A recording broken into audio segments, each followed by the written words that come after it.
Coba dengarkan ini baik-baik. Pernah merasa tubuh masih sehat, masih kuat beraktivitas, tapi saat momen penting tiba, respons Mr. P tidak selalu bisa diandalkan. Banyak pria usia matang datang ke saya dengan perasaan bingung.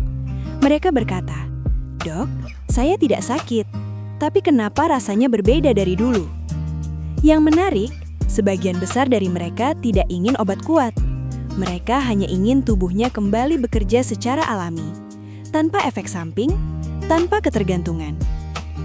Saya masih ingat seorang pasien yang berkata pelan, "Saya takut kalau harus minum obat terus, Dok. Apa tidak ada cara yang lebih aman?" Pertanyaan itu bukan soal kejantanan. Itu soal kesehatan dan masa depan. Yang jarang disadari, masalah ini sering bukan karena tubuh rusak. Tubuh hanya kelelahan, kurang dirawat, dan terlalu lama diabaikan. Ada kebiasaan kecil sehari-hari yang diam-diam memengaruhi respons tubuh pria, terutama setelah usia 50 tahun. Di video ini, saya tidak akan membahas obat kuat. Saya akan mengajak Anda memahami bagaimana tubuh pria sebenarnya bekerja, dan bagaimana cara alami membantu Mr. P tetap stabil dan responsif.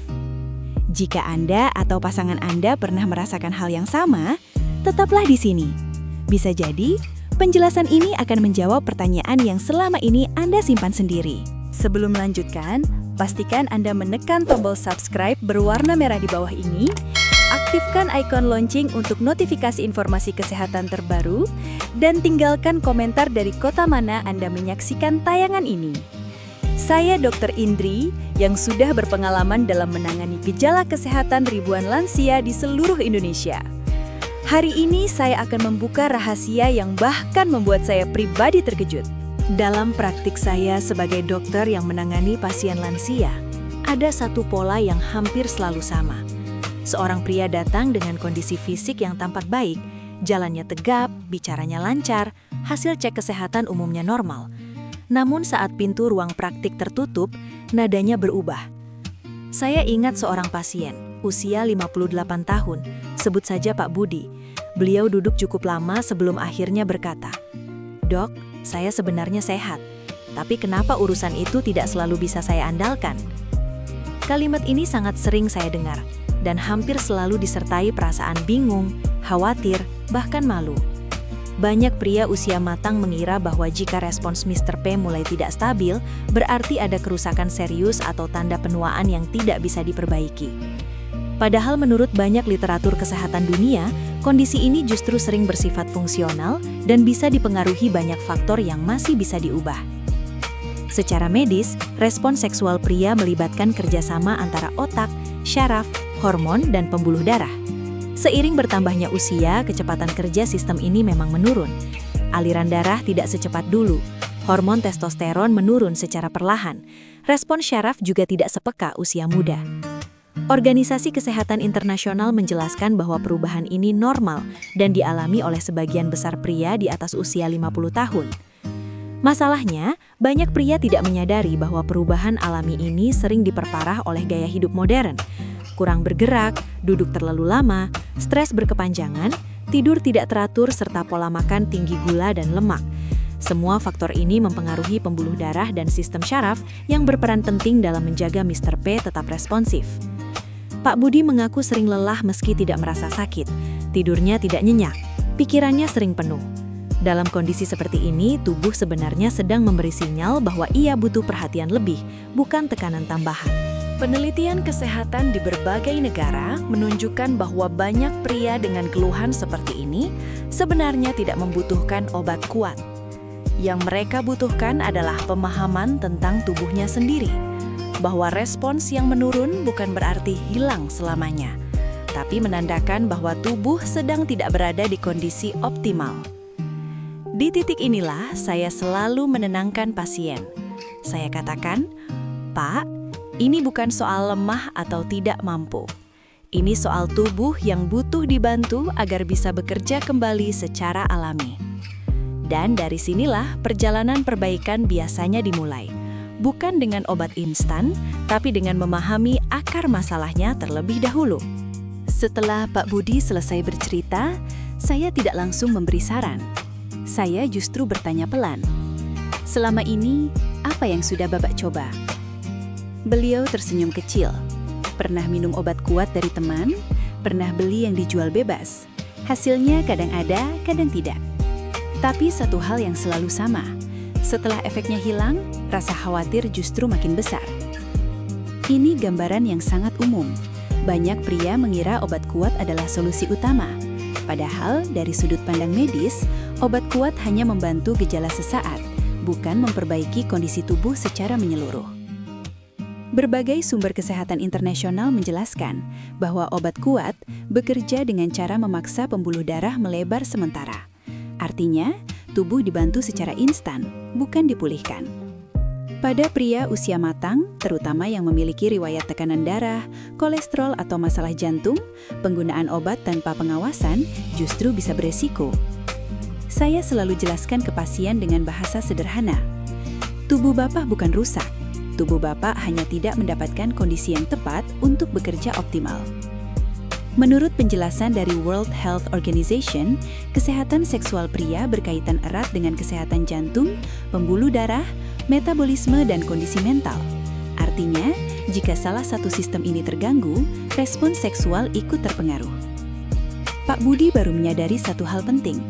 Dalam beberapa tahun terakhir, beliau jarang bergerak, banyak duduk, stres tidak pernah benar-benar dilepas, tidur sering terputus.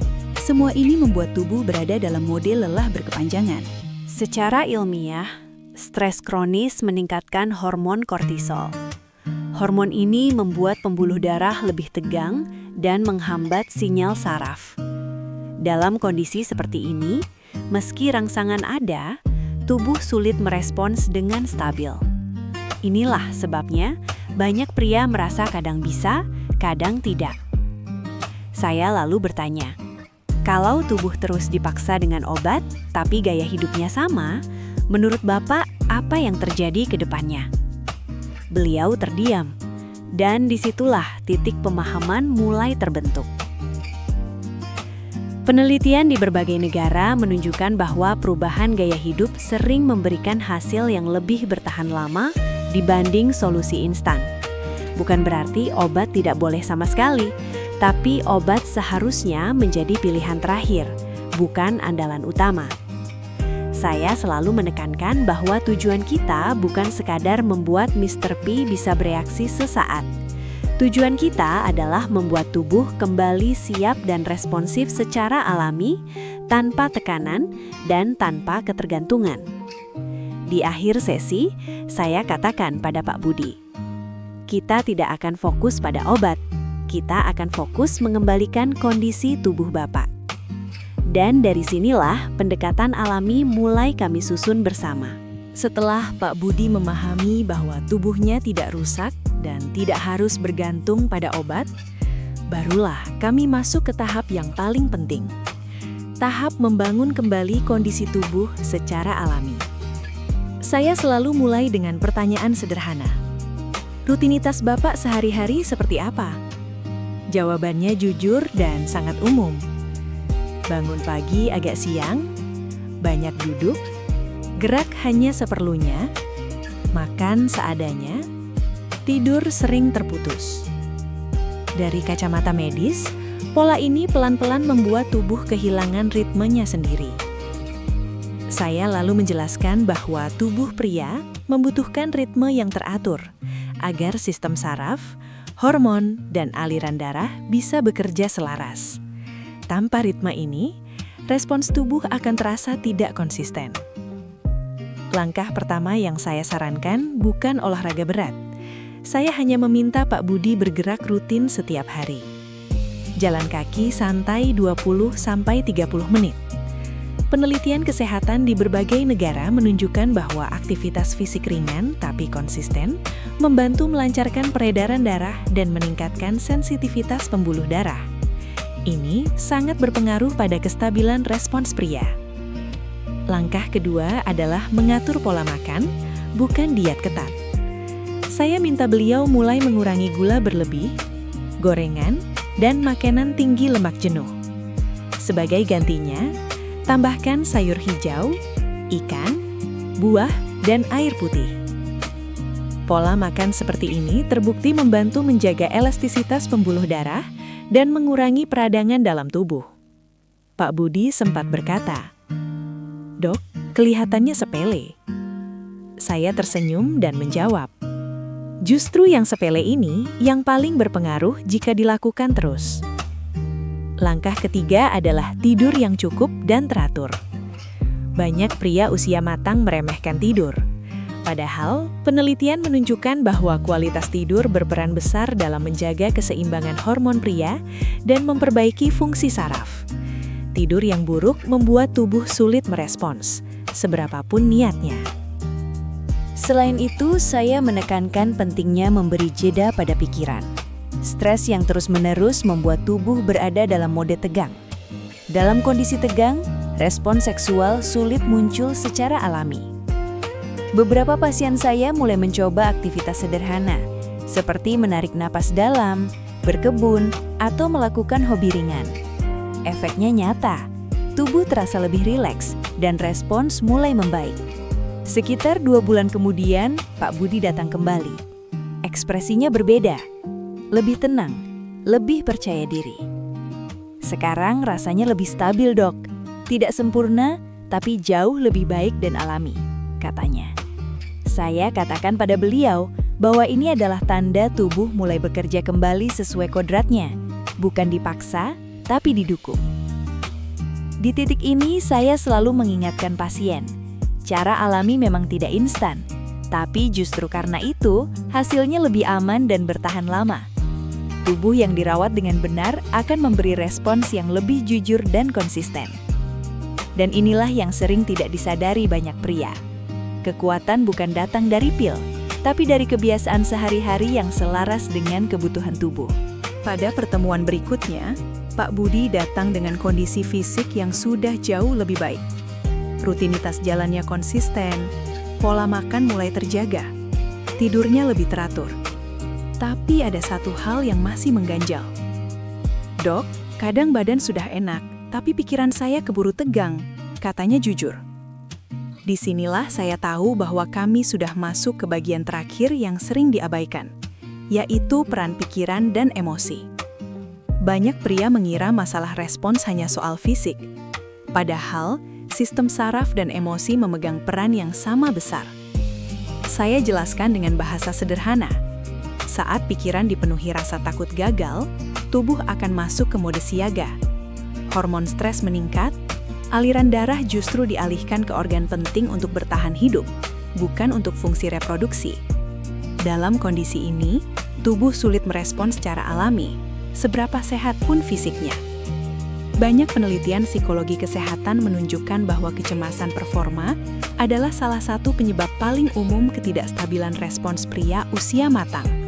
Dan ini terjadi di berbagai negara, bukan hanya di Indonesia. World Health Organization sendiri menegaskan bahwa kesehatan seksual adalah bagian dari kesehatan mental dan hubungan sosial, bukan sekedar fungsi organ. Saya lalu bertanya kepada Pak Budi tentang hubungannya dengan istri. Beliau mengaku jarang membicarakan hal ini. Takut mengecewakan, takut dianggap tidak mampu. Padahal setelah saya sarankan untuk berbicara terbuka, hasilnya justru menenangkan. Istrinya memahami dan mendukung. Hubungan yang aman dan saling menerima membuat tubuh lebih rileks. Saat pria merasa tidak dihakimi, tekanan menurun. Respons tubuh pun menjadi lebih alami.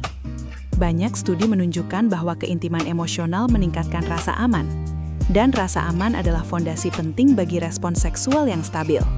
Saya juga membantu Pak Budi mengubah cara pandangnya.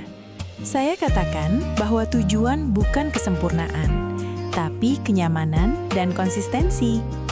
Saat pria berhenti mengejar hasil dan mulai menikmati proses, otak akan berhenti memberi sinyal bahaya.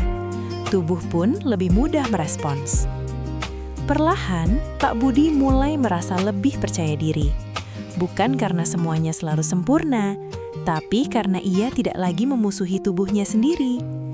Ia memahami bahwa perubahan butuh waktu, dan itu normal. Di akhir sesi, beliau berkata, "Sekarang saya lebih tenang, Dok. Saya tidak lagi menekan diri sendiri." Kalimat itu selalu menjadi tanda bahwa prosesnya sudah lengkap. Karena pada akhirnya, menjaga Mr. P tetap stabil dan responsif secara alami bukan hanya soal apa yang dimakan atau seberapa sering bergerak. Ini juga tentang pikiran yang tenang, hubungan yang sehat, dan penerimaan diri. Tubuh dan pikiran tidak pernah bekerja terpisah. Jika salah satunya tertekan, yang lain akan ikut terdampak. Dan ketika keduanya dirawat bersama, respons alami akan kembali muncul dengan sendirinya.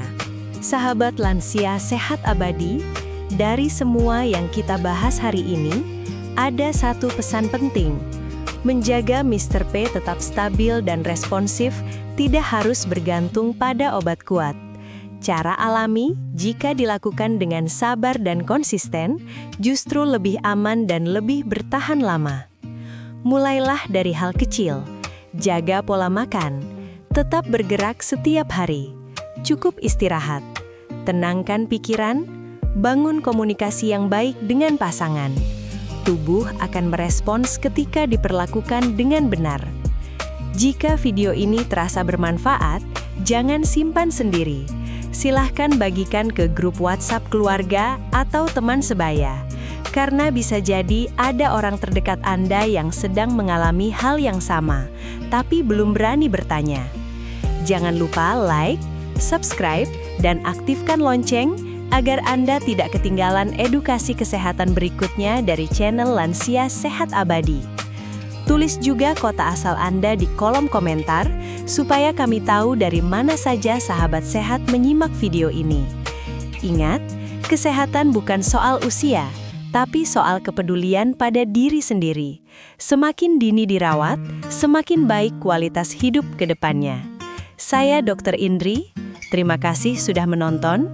Salam sehat selalu dan sampai jumpa di video berikutnya.